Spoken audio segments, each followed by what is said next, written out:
Welcome back to a professional match of StarCraft 2. What I've got for you today is a Terran versus Protoss, where in game number 1 we find ourselves on the map Moondance. Now spawning here in the top left-hand corner, playing with the blue Protoss probes, we have Classic, and his opponent in the opposite corner with the red Terran SCVs. He goes by the name of ByuN. Alrighty, now I've casted a lot of ByuN games over the last couple of months, but I haven't featured Classic nearly as often as he certainly deserves. This man is one of the all-time Protoss legends, and I've noticed he signed up for a lot of online cups as well. I've seen his name in a lot of replay packs, but for some reason I haven't covered him nearly as often on the channel as I probably should have. So I figured today, let us mix it up a little bit and see how well he currently does against someone of the caliber of ByuN. Now, even though Classic plays in quite a few online tournaments at this point in time, it's not even remotely close to the amount of tournaments that ByuN plays in. I would say that I get at least a dozen, maybe 2 dozen replays featuring ByuN every single week. Like, ByuN signs up for practically everything. It's kind of funny, actually, because... So, currently he's the rank 6 in the world overall. But good luck trying to get replays from any of the other guys in the top 10. I mean, some of them like to play in online tournaments, like, for example, Max Packs. But a lot of the top-tier players, like, for example, Serral and Maru and Raynor and Clem, like, a lot of those guys, they don't really play in... Well... They played a couple here and there, but especially Serral and Maru, they just don't play in the smaller online tournaments unless there's a lot of money on the line. I guess that's what happens when you've got over $1 million in prize money, or at the very least that's what I would like to think. Maybe they're just trying to hide strategies and not show too many of their games, but ByuN certainly on the opposite end of the spectrum. Even though he's the rank 6 in the world, there's at least a dozen replays available featuring this Korean Terran player, well, every single week. So let's see what he's gonna do right here against Classic. In case you're unfamiliar, I haven't featured Classic all too much on the channel, but he's one of the all-time greats. So he's got roughly $500,000 in prize money, which is, well, very similar to ByuN. I think ByuN is like $10,000 more overall, but pretty comparable when we're talking at $500,000. Anyways, Classic in the past has won a GSO Code S, a Pro League, an SSL, Super Tournament, basically the whole shebang. And honestly, when you look at just Premier Tournament victories, it may even be more impressive than ByuN. So ByuN is also at about $500,000 in prize money, like I said, and he's got about 50% of his earnings just from winning the 2016 World Championships. So obviously him becoming the World Champion is incredibly impressive. But yeah, there's something to be said for winning a lot of, well, quote-unquote smaller tournaments over the course of many years, like Classic has done. Anyways, as I'm making this video right now, according to Aligolek, Classic is the rank 28 in the world. So maybe not quite at the level as he once was, but trying his very best, making moves, playing in the online tournaments. Are you playing hide and seek, ByuN? It's like trying to play hide and seek with a kid, and you can literally see their feet from underneath the curtain. Or like whenever I play hide and seek with my cats, which they do a surprising amount. You'd be impressed. What are we doing? You can literally see their tails. Anyways, I think what he tried to do is boop his own Reaper over the pylons there to try and get to the other side, but this guy now making the walk of shame towards the top right-hand corner. So he saw the double pylon over here, but he didn't see the tech structure, and the reason for that is that the tech structure is built right here in the natural instead. So Classic doesn't play a particularly spicy style of Protoss. He plays, yeah, relatively laid back and pretty macro-focused most of the time. Obviously, Mr. ByuN, very well known for microing his units better than pretty much anyone else out there, and because of that, he can be a lot of fun to watch. Anyways, let's see exactly what ends up going down in this game. So, double Widowmine drop coming across. There's a Raven as a follow-up. Phoenixes are already available, so technically speaking, Phoenixes are amazing when it comes to dealing with the Widowmine shenanigans. However, yeah, this Reaper now is bait. So honestly, just seeing the Reaper run away like that should already give you, yeah, at least a little bit of thought that there might just be a Widowmine drop coming across the map, because it really was trying to bait you as far away from the base as possible. ByuN already burrowing the Widowmines to try and bait those Phoenixes into that, but so far, not happening. Classic not taking the gamble. Needs to be cautious, though. He doesn't really have a whole lot at home, right? So that's the main problem you run into. If you're really busy trying to micro those Phoenixes, you might just accidentally end up losing your mineral line at home. Okay. 2 SCVs end up going down. Raven going across as well as the Widow Mine drop right now. And this is what I'm talking about. He's still lifting up units at home. Not at home, I mean. But, you know, on the home of the Terran. Anyways, you get what I'm trying to say. So, 10 probes right there at the exchange of 5 of those SCVs. Not a great start right here for Classic, all things considered. But obviously, that's just a little bit of a multitasking problem. And of course, these units are still going to be quite helpful as well moving forward. Got a feeling, though, that these Widow Mines are not going to be able to make it home.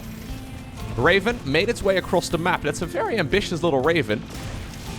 Okay, he's trying to go. Oh, we need to lift. We need to lift. We need to lift. What? Okay. Immortal taking a hit, so that's something. Not entirely sure if sending the Raven across was the best move, though, because these units are by no means cheap. At the very least, I guess it's scouted, the base in the top left. Yeah, that was questionable. Alright, so 17 workers is not bad, of course. But we're already talking, well, almost anyways. Triple Nexus Protoss. It's going to be double CC Terran for the time being, so as long as he keeps chrono boosting, he should be okay. When it comes to, like, clawing himself back as far as that worker count goes. Obviously, attacking into a Protoss player is really tricky, so that's the real strength of the Phoenixes, right? When you have the Phoenixes available, not only can you harass the Terran player on the other side of the map, but you buy yourself a lot of time, because the Terran can't really move out, right? If they go for a move out, like he's doing right now, oftentimes by the time that they get across the map, when they get on the side of the Protoss, okay, there's already one of those Colossi available. And yeah, there was an Immortal produced here, 2 Immortals even. So Colossus not super quick, but it's still gonna pop in time. So good luck trying to push into this. Obviously, you can do a little bit of elevator play. That is always an option.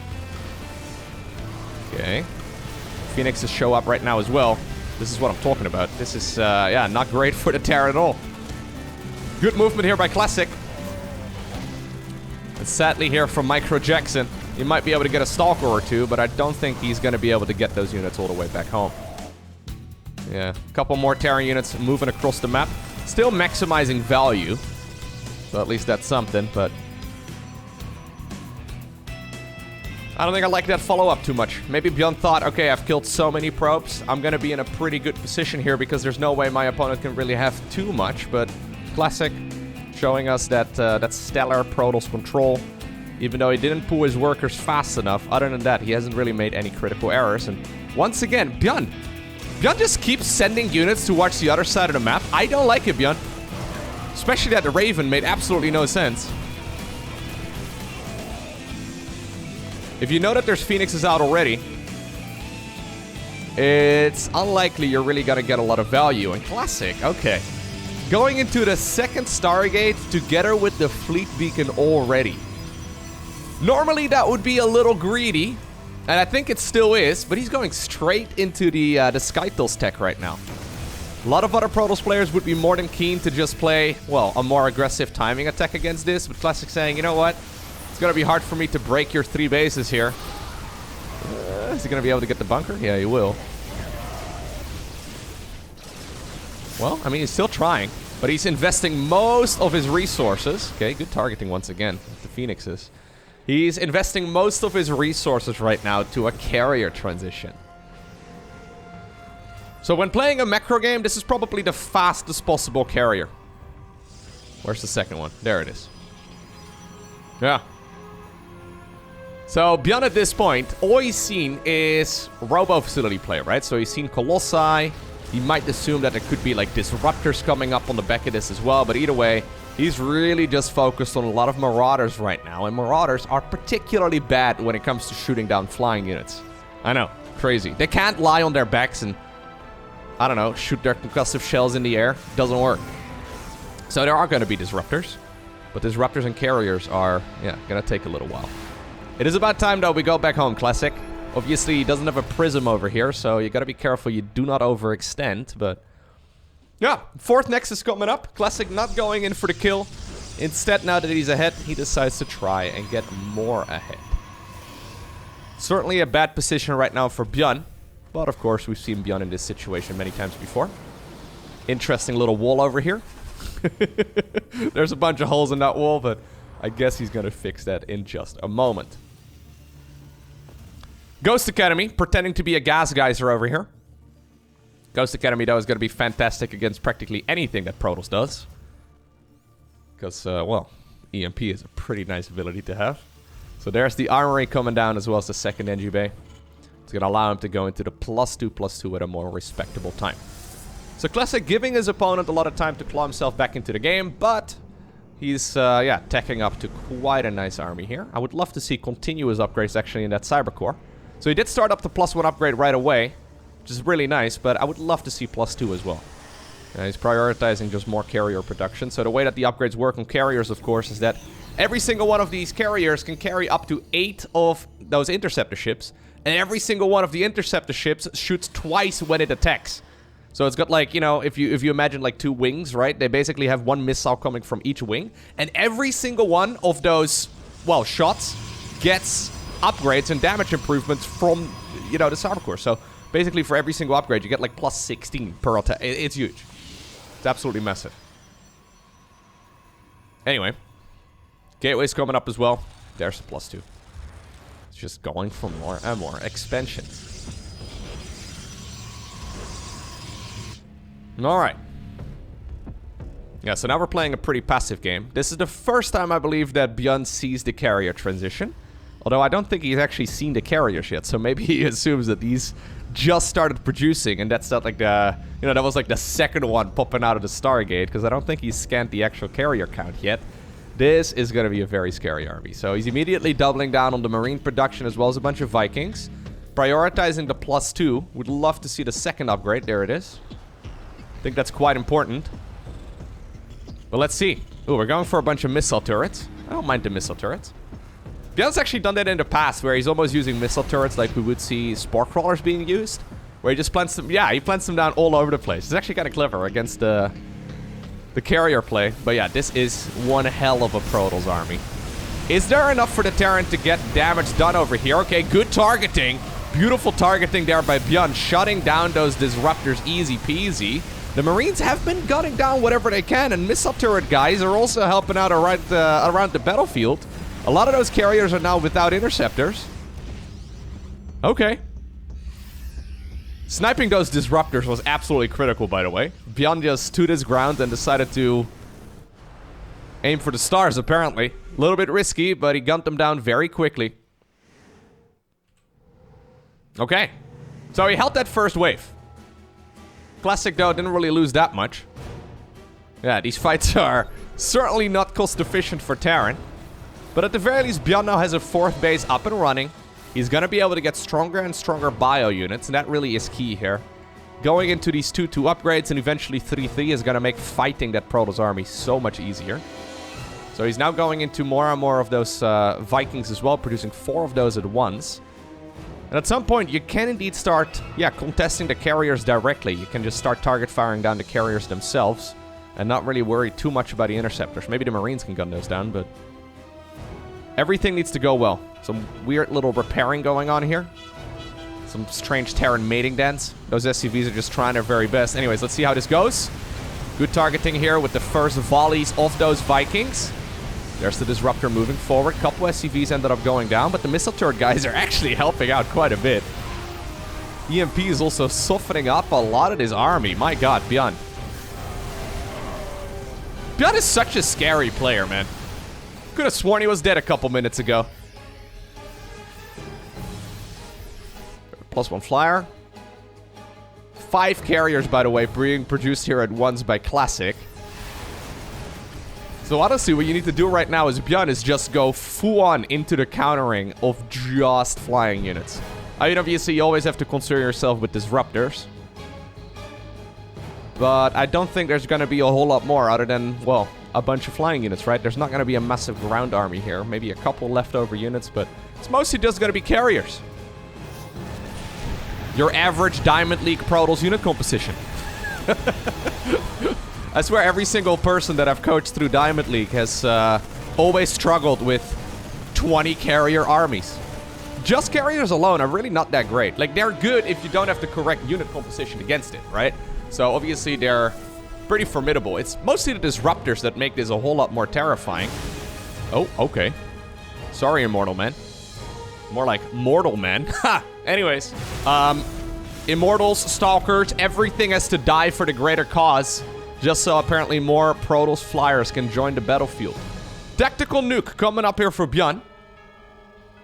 So ByuN, by the way, hasn't really bothered with his opponent's economy for a long time, right? So if you look right now at his vision, he hasn't seen much of anything. Mineral field depleted. He doesn't really know, yeah, about half of the Protoss economy, but he doesn't care. I guess in his mind, he's thinking, okay, I want to make as big an eco as I can get away with right now, while also creating my ultimate death ball, and then I'll concern myself with the Protoss economy at a later time instead. So a little bit risky, but yeah, it might pay off. So he's constantly scanning the army, and he sees the carrier amount. That is ridiculous, actually. 11 carriers at this point.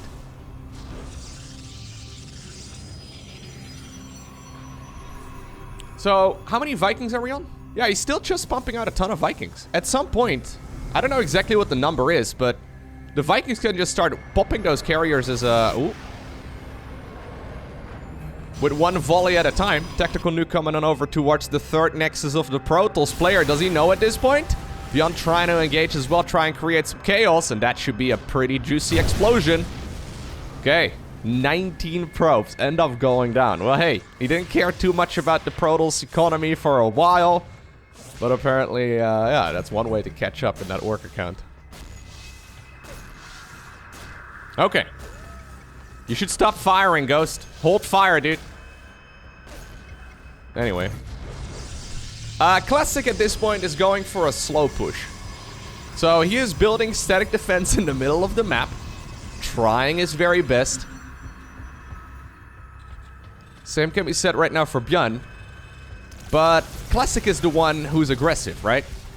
ByuN does not need to push into that static defense, and I don't think he should. Another tactical nuke is coming. 21 Vikings. Anyways, we're getting to the point right now where the Vikings can just shoot one volley of missiles at a carrier or a Tempest and, you know, go to the next, because they will just be able to one-shot it. Ooh. Yeah, it's got a lot of potential here for sure. Okay, there we go. EMPs, oh my god, EMPs are massive. With EMPs, he certainly can one-shot these units. Yep. So every time the Vikings fire, a Protoss unit dies. Well, a lot of Vikings have died too, but still think that is a worthwhile trade there. 20 Vikings in total, 13 carriers in total. Oh, careful. This is one Purification Nova away from being an absolute disaster here for our Terran. Another tactical nuke. Going straight towards the base, this time around at the 12 o'clock position. So that's a different Ghost than the one that was previously harassing. You gotta be so careful, dude. You gotta look around your bases. Okay. Couple probes will end up going down, but at the very least, the majority of them are gonna stay alive. Although, if that Ghost has anything to say about it. Just gonna gun them down one at a time. No rush. Yeah, you need detection, right? So this is buying a lot of time. Honestly, it feels to me that ByuN is outpacing his opponent pretty heavily in this game. He had an unfortunate start. Look at this. Beautiful. But the mid to late game has been quite a bit better here by our Terran player. He still needs to be careful. He's now actually grabbed the supply lead. Is he running through this? My god, ByuN, you are such a madman. Just running through it. Not worrying about the Interceptors or the Purification Novas. As long as you gun down the Disruptor in time, the ability is, of course, cancelled. But yeah, it is a little bit dangerous. Another EMP. Those EMPs are massive. A lot of the Terran army, though, at this point is running dangerously low on health. Not a lot of medevacs available because the Viking production has been so insane. How many Interceptors do we have? Just the one. So these carriers, while they look very menacing, while they seem terrifying, they don't actually have a whole lot of firepower. GG. It's ByuN who obtains the victory in game number 1. Very impressive game number 1 right there from ByuN. I mean, I didn't really like his early game too much, with him just sending tons of units to their deaths for no apparent reason. I mean, sure, he killed a lot of probes, but he lost all of the units in the process too. Obviously, that full medevac that he just flew straight through the Phoenixes, it seemed. Yeah, I wasn't a huge fan of that, but past the halfway point in that game, he played significantly better than Classic. Very impressive stuff. That being said, I would have liked to see a little bit more killer instinct out of Classic, right? So obviously he was in a fantastic position. Huge supply lead in that game, and he did the classic... Well, hey, that's his nickname. Anyways, he did the classic thing. I don't mean classic, the classic thing, but like classic thing as in like, you know, the classical thing. Anyways, he did the thing where he decided to just get more ahead, right? Which is great, but only if you can really go toe-to-toe with your opponent. And I wouldn't be surprised if ByuN, on average, will have Classic's number. Anyhow, game number 2 in this match, it will be on Data C. So another big macro map. Let's see what ends up going down right here. I was actually going to go for a run right before I started today's cast. I already had my shoes on and I took one step outside and then I realized, you know what? It is incredibly cold right now. It was like 5 degrees Celsius. So I figured, you know what? I'm going to go ahead and do the cast, right? That I was going to do after the run. I'm going to do that first. I'm going to edit the video, render the video, make the thumbnail, make sure that it's all ready to go, you know, on the YouTube channel. And then we'll see what the temperature is. 5 degrees Celsius, by the way. That is 41 degrees Fahrenheit. Anyways, it's only October, but it's already getting pretty cold over here.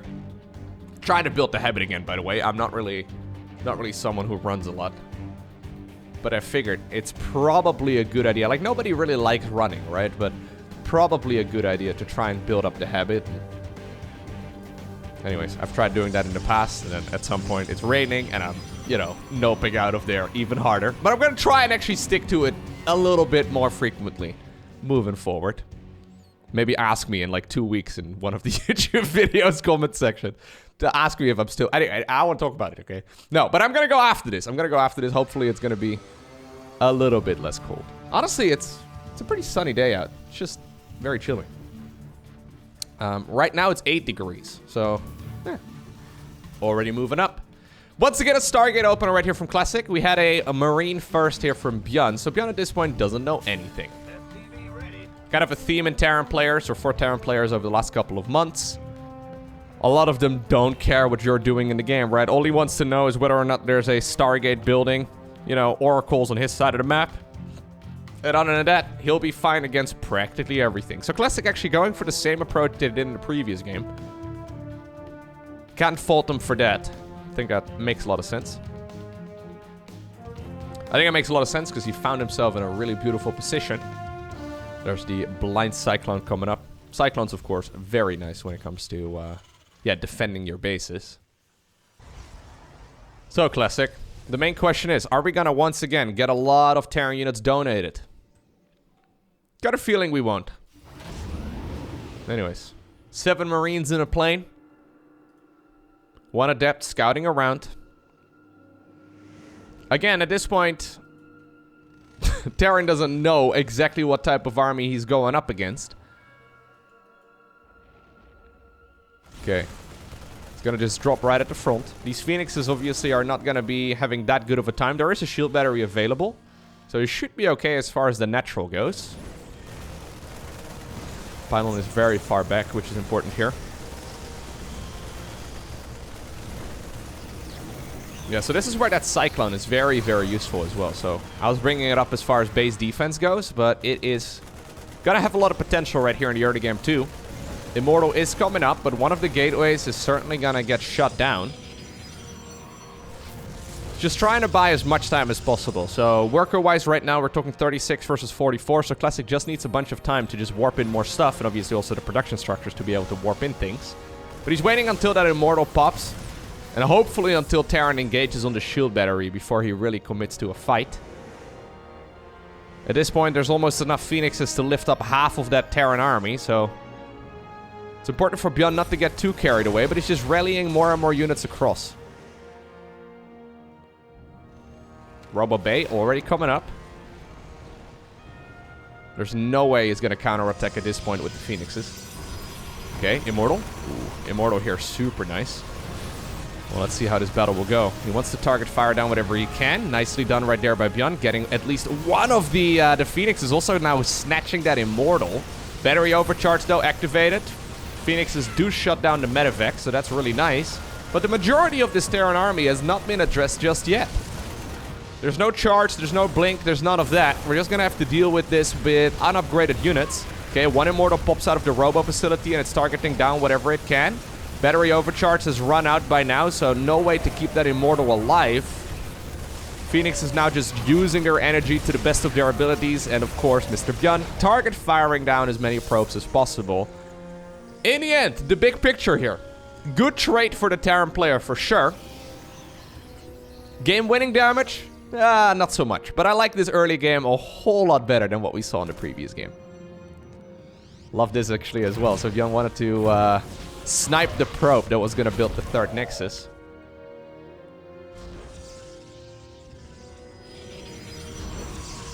Sickest camera angle in the world. You see that? Good job, cameraman. Thank you, caster man. Turns out it was me all along. Anyway, sorry. Third command center. Yeah, so this is the big difference, right? If you compare it to the previous game. So Protoss players in this matchup are pretty much always expending faster. That's sloppy.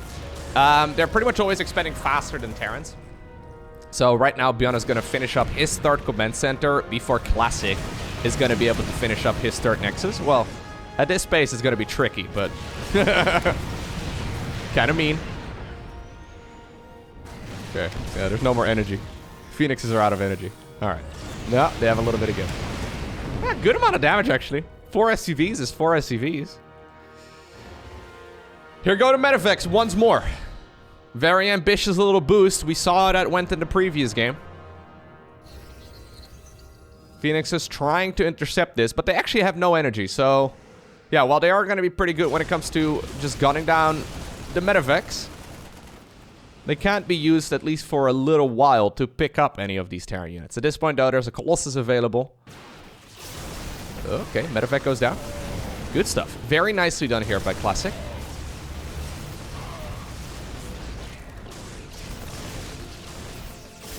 Here come the Terran reinforcements, though. And what was a nice chase initially may very well turn out to be an overextension. Terran getting a ton of value here. Immortal goes down. That Colossus should stay alive. If the Colossus falls, it's a horrible situation, and it is going to fall. Love the fact that ByuN just all army hotkeyed everything towards the other side of the map while retreating with the rest of his units. Good stuff. So getting that Colossus is massive. Yeah. It's gonna force Classic to be even more defensive, right? Now, obviously, he likes playing defensively, so maybe it's not that big of a deal. But if Classic wanted to go for any sort of timing attack, he really needs to keep all of those Colossi alive. Instead, right now, it is gonna be Classic who will be the defensive player, and ByuN gets to do whatever he likes. Alright. Don't think we're gonna be seeing a carrier rush this time around. Instead, we're going to see a Nexus coming up at the 6 o'clock position. So, pretty greedy 4th Nexus. Additional gateways coming up as well, and we're seeing the +1 ground weapons as well as the charge research. So, it's going to be a little while, but Classic is going to have a strong army eventually. But, of course, ByuN has units out, right? So, whenever he's in a position to send units across the map, he will pretty much always do so. He knows, though, at this point that there are Colossi available, and you always need to be cautious about that sort of thing. These bad boys, they don't mess around. They can deal a lot of damage, especially against the Marines. Disruptors coming up as well. We have Ghosts out on the battlefield and enhanced Shockwaves. That's the additional radius on the EMP ability is going to finish up momentarily.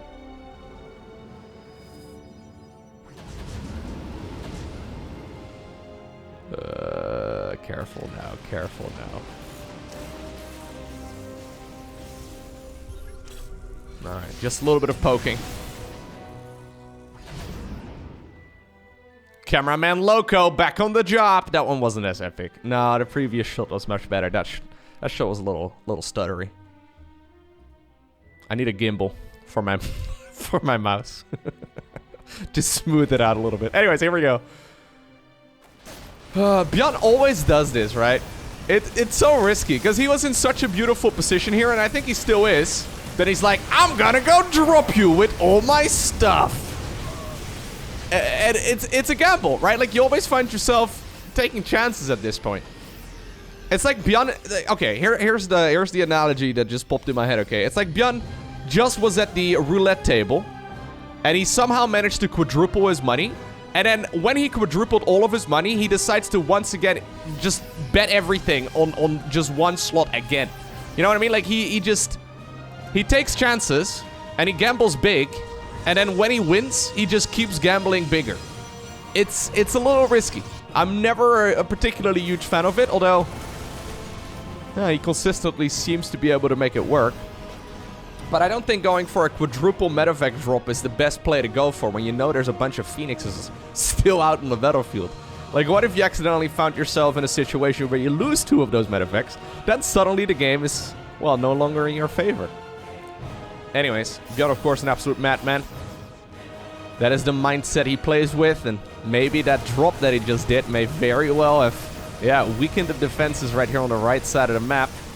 A little bit risky. Not all of these Terran units are going to be able to make it out because they don't fit in the plane. And honestly, he's boosting towards the natural, so I don't think they're going to be able to make it out in the end at all. At the same time, another battle. This is the quadruple medevac drop from earlier. Ooh. Okay. ByuN is such a madman, dude. Yeah, while Classic is still mentally recovering from the quadruple medevac drop, ByuN is already setting up another medevac drop towards the bottom, and then, you know, the quadruple medevac drop comes in a little bit later again. Phoenix is trying to go on the retreating path.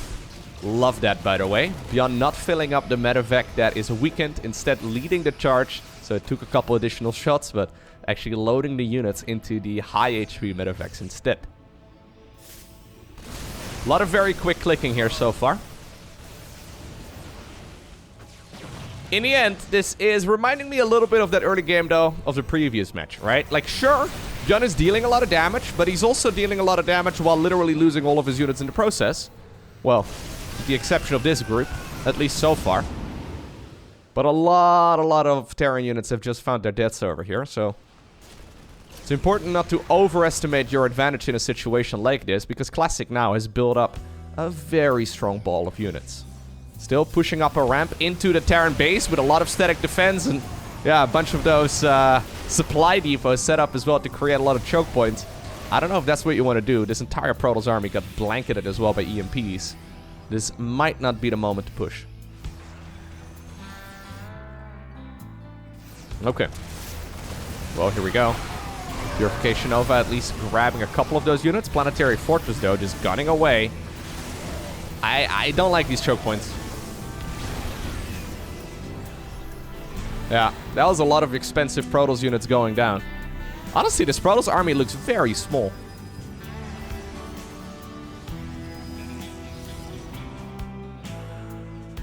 Liberation zones getting set up as well. Data C is one of those maps where it's really, really hard, though, to get a good engagement in on these first 4 bases. Okay.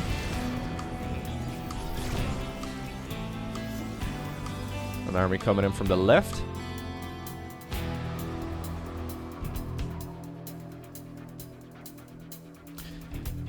Yeah, a lot of these bases are laid out in such a way that it's difficult to push. Obviously, you can push by YOLOing your units into, you know, drop ships to watch your opponent's main base or around this side. But it's quite tricky, especially when the planetary is set up right here at the 12 o'clock. You're gonna really have to commit with an army over here and blindside the Terran if you want to get a really good engagement in. I wouldn't mind just seeing Classic go for another base at this point instead. It might be the right call. There's a pretty large Terran army still, though. And, of course, it's loaded into planes going straight towards the main base of Protoss. In the meantime, ByuN realizes he's pushed back the main force of the Protoss, and he decides to come in right now, grabs one of the Colossi, very nicely done, and he's moving in towards the 4th base of the Protoss. The classical 1-2 punch for a second time in this one game. Should be able to grab that Nexus and get on out of there. I say that, yeah, okay. Decides to just micro the other units a little bit more instead. Not getting as much value out of this as I expected, honestly. Good save right there from Classic, but I do believe that if ByuN would have targeted it down, he probably would have gotten it. He did get the Nexus in the main base, and he also did get a bunch of Colossi. Yeah, so 4 Colossus, actually. There's another one. Cameraman Loko, back on the job. Amazing. Anyways, he got another one. 4 Colossi, not cheap, okay? Very expensive units. Not the type of army that you, really want to lose.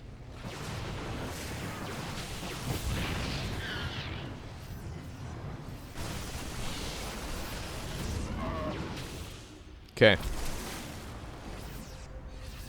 It seems to me that overall, ByuN is outpacing Mr. Classic a little bit, but obviously, it's one bad disruptor away from being a disaster here for Terran. Overall, though, I'm a little bit more impressed with the movement here from ByuN. He just seems more comfortable. Planetary Fortress, in a lot of trouble, but SCVs do keep it alive for now. And now the majority of the Protoss army is just Disruptors, Stalkers, and Zealots, with a couple Sentries mixed in as well. Terran going into 3-3, getting one of the Disruptors there. Good splits by Micro Jackson. Not bad. ByuN still teching up towards more and more Liberators. Those Liberators are just amazing here. We didn't see +3 here, but no +2 either here for Classic. So Classic actually a little bit late on the upgrades. He now decides to commit on that Planetary Fortress, and he does get it. Nice movement, but at the same time, there's the Terran flank coming as well. Just target firing down as many of those Disruptors as possible. A couple of the units do get loaded into the Medevacs to try and get on out of there. New Planetary Fortress will be made in just a moment. Classic supply count is dwindling, but his army is still looking very, very large. The main problem is he needs to engage, right? Like, he needs to get something done with the units that he's got. Is he gonna blink into Liberators? That's what I was gonna ask. Is this really the engagement he's going to take? Well, he sniped most of them already. Nicely done. ByuN reinforcing this as fast as he can. Both players doing an excellent job spending their resources. Prism at this point is gone, so Classic is going to be retreating from the other side of the map instead. Command Center has been acquired once more. 4 Liberators set up in that position up north. And now suddenly, that Protoss army is looking rather weak. Disruptors get targeted down. That was actually very close. He split his attention between the two. Maybe not necessarily the best move. But Marauders going up against pure Stalkers, that is always a good situation for the Terran. Especially when they're much better upgraded. GG is cold, and it's ByuN who wins this series 2-0.